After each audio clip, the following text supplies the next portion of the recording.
E aí, fãs de One Piece, mas muito bom dia a todos nessa segunda-feira preguiçosa. Eu espero que todos estejam bem. Meu nome é Gustavo Dispar e está começando mais uma análise do canal Universo OP. Lembrando que já fizemos um react desse capítulo 990. Se você ainda não viu, basta clicar aqui nesse card. E caso você ainda não seja inscrito, qual foi? Não deixe de se inscrever, ativar o sino para que você receba novas notificações. Dá uma interagida aí para o YouTube perceber que aqui não é um conteúdo tão, desinteressante. Bem, agora com a tradução oficial da OPEX, podemos enfim dar início à nossa análise um pouco mais analisada. No vídeo de react eu havia dito que postaria esse vídeo algumas horas depois dele, porém fez mais sentido para mim postar na segunda-feira, visto que a tradução oficial da OPEX sai no domingo. Logo fez mais sentido, a tradução sai mais confiável. E bom, sem mais delongas, bora pro vídeo.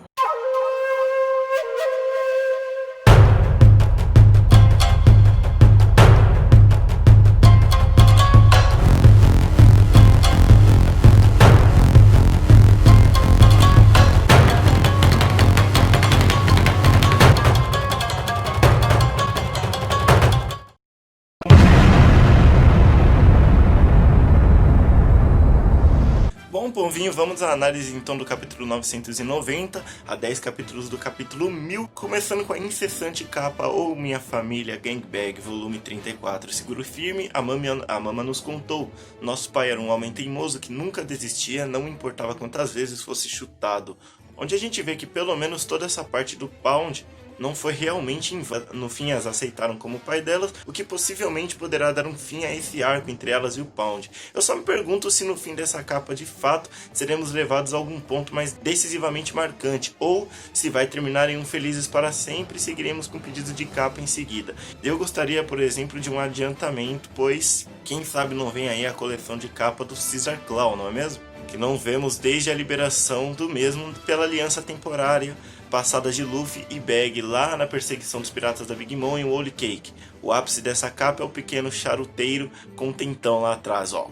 Bom, vamos então à primeira página do capítulo, onde nos é explicado o porquê de Sasaki ter sido capturado tão facilmente. No fim das contas, eles eram melhores amigos e isso explica a confiança do mesmo em Kiyoshiro. E vemos também que ele foi libertado acidentalmente por ninguém mais, ninguém menos do que a Big Mom, quando provavelmente atacou Luffy do Chapéu de Palha com seu golpe Ikkoku, nação estrangeira lá de Elbaf no capítulo 988, que como sempre, sem querer altera as situações problemáticas de seu lado, como vimos acontecer quando a mesma comeu o bolo de casamento lá em Tottenham, quando ela simplesmente em um capítulo virou o jogo de uma situação que se estendia a muitos outros capítulos. O cachaceiro do Sasaki garante que por mais que não se importe com a história de Wano, o preço por ter sido traído que podemos apostar que será alto. Isso pode indicar um futuro combate entre ele e Denjiro, que está no momento lá no domo da caveira de Onigashima, que inclusive é questionado por Sasaki o porquê da tamanha claridade no momento, com minks em forma Sulong, comandantes e um dragão que cospe fogo, imagino que não seja surpresa para nós. Seguindo, temos Kaido lá, paradinho, sem nada a fazer, curtindo um som ou uma praia tempestuosa enquanto Jack se rala lá, embaixo encarando a tribo Mink. Jack como sempre mostrando uma postura bem voltada a tanque, e Kaido como milhares de vezes, olhando e fazendo nada. Aqui eu pego no pé, porém faz parte em batalhas assim no entretenimento, geralmente o chefão deixa seus subordinados realizarem as suas batalhas à sua frente para depois entrar, visto inclusive que os outros bainhas fazem o mesmo, pois o momento agora é o momento da tribo Mink, que inclusive está fazendo bom estrago no Jack. Aqui podemos ver que ele já está bastante ferido, está sendo sofrido para ele, porém ele ainda está conseguindo tancar eles, ou assim estamos achando, pois quando Kinemon pensou em entrar no combate, vemos a silhueta de Nekomamushi e de Inuarashi em suas formas Sulongs, o cessando e indo com tudo pra cima de Jack. Vamos lá, né? É a luta que a gente realmente estava querendo ver, ou pelo menos eu, né? Eu acredito que alguns aí também, mas em principal por conta do que Jack fez na Terra Milenar dos Minks. Algumas pessoas estão meio receiosas em saber qual a diferença entre mostrar os reis Minks em suas formas Sulongs agora ou depois. Alguns acreditam que seja para ganhar tempo para que o capítulo 1000 seja lançado. Afinal, a gente sabe que o Oda gosta de formalizar esses capítulos fechadinhos com grandes acontecimentos. Capítulo 100, capítulo 200, capítulo 300, capítulo 400. Eu também acredito nisso, porém, eu também acho que é uma fórmula que o Oda costuma usar desde aquele capítulo lá, qual? Ah, é, o capítulo 1, Romance Down, Dentro do domo, vemos um diálogo entre Queen e King, onde King começa suas clássicas provocações ao companheiro Queen, o melhor personagem do Kaido. É legal ver a moral do Luffy destacada pela calamidade Queen e o mesmo refletindo sobre o que pode ter acontecido para que Babanuki, que havia comido o dango de Otama, ter mentido para ele dizendo que estava tudo bem em Udon. Em seguida, vemos King se direcionando a todos os Tobiropo pelo Dendemushi, informando de que a situação mudou, como já sabem. Informando de que o banquete para 30 mil acabou de receber a visita de 5 mil intrusos, o destacado como o maior desastre da história de Onigashima, assim como foi considerada a invasão ao território da Big Mom. E que agora os mesmos não possuem mais tempo para disputas. Ele declara que a ordem para capturar Yamato não lhes vai mais garantir a chance de desafiar um dos supremos astros principais, o que deixa Uchi irritada e como sempre com suas sinistragens em relação ao seu irmão Peijuan. E tomando uma chamada de King, que ela já bate boca sem dar a mínima. King os avisa de que Kaido está no telhado, de que os inimigos estão no castelo subindo para alcançá-lo e de que eles devem fazer o possível para alcançá-los, e pede também que eles não subestimem o inimigo. Aqui pode ser a direção para que Sasaki suba e enfrente Denjiro, possivelmente, mas devo admitir que gostaria de uma linearidade no confronto com Kaido, exatamente como quase está agora. Na página 7 também vimos que Drake sugere a Hawkins que se o mesmo estivesse interessado em trair Kaido por conta de não ter entrado no bando por vontade própria, o momento ideal seria agora. Mas Hawkins demonstra um mínimo nível de lealdade, o que é duvidoso, visto que o mesmo, apesar de ter sido derrotado por Law, ainda está lá, provavelmente por algum motivo específico, visto que Trafalgar Law não é tão generoso com seus inimigos quanto Luffy costuma ser. Hawkins também diz que, segundo suas medições nas cartas, as chances de um certo alguém dali sobreviver até amanhã é de 1%. Quase uma morte declarada. Lembrando que estamos na sinistra Guerra de Onigashima, dita como a guerra que deixará Marineford como uma batalha fofa. Logo, não é forçação de hype predominar morte nessa batalha, pois se tem uma batalha que pode, na minha humilde opinião, trazer mortes importantes a essa altura do campeonato, é essa, pois afinal, apenas figuras importantes estão participando dessa batalha contra parte dos 4 piratas mais poderosos de One Piece. O que torna justificável qualquer tipo de morte nesse arco, afinal é uma batalha versus Yonkos, como diz o nome da saga. A batalha lá embaixo está tão intensa quanto a batalha de Enies Lobby, que para mim foi impossível não lembrar, principalmente nesses quadros dos Numbers enfrentando os samurais e os chapéus de palha lá embaixo do domo. Rusru, após o fim da transmissão de King, chama Drake para auxiliá-lo no assassinato de um homem que ele não poderia dar conta sozinho, e ele então chama para ir até onde Queen está no momento. Aqui já é o Oda nos atiçando como sempre, e há aquelas teorias de que Rusru e Queen estariam querendo se matar. Curioso, aqui o fato do questionamento de Drake sobre quererem reduzir os seus próprios números nesse momento, que não seria apropriado. E isso é curioso porque é o que o bando do Kaido já tende a fazer mesmo fora da batalha. Basta ver aí os seus métodos hierárquicos e a disputa pelo lugar de Supremo Astro Principal. Eu mencionei isso lá no vídeo react desse capítulo.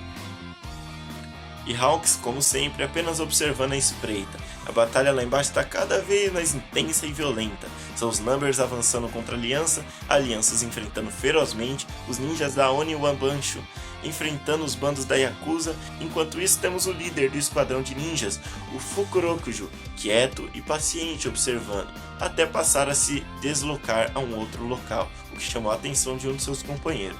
Aqui algumas pessoas teorizaram que possa ser um indício de que Orochi pode estar próximo de seu retorno por conta das anatopeias do quadro e do significado do nome de Fukurokujo ser o nome real de um dos 7 deuses da sorte japonês, por ter ligação com a mitologia onde o mesmo poderia trazer os mortos de volta à vida.